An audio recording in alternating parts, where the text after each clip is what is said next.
यथा नमन्ति पाथोभिः पाथोदाः फलदाः फलैः नमन्ति विनयेनैव तद्वदुत्तमपूरुषाः. Just like a fruit-laden tree lowers down in humility, noble men are always humble.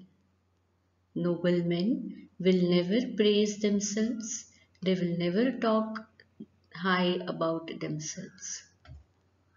Once again together.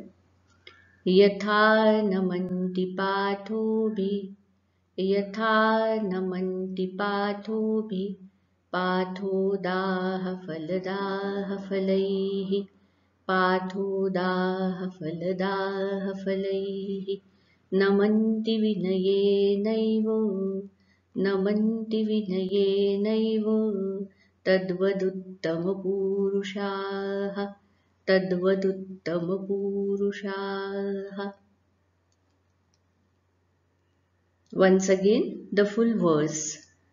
यथा नमन्ति पाथोभिः पाथोदाः फलदाः फलैः नमन्ति विनयेनैव तद्वदुत्तमपूरुषाः.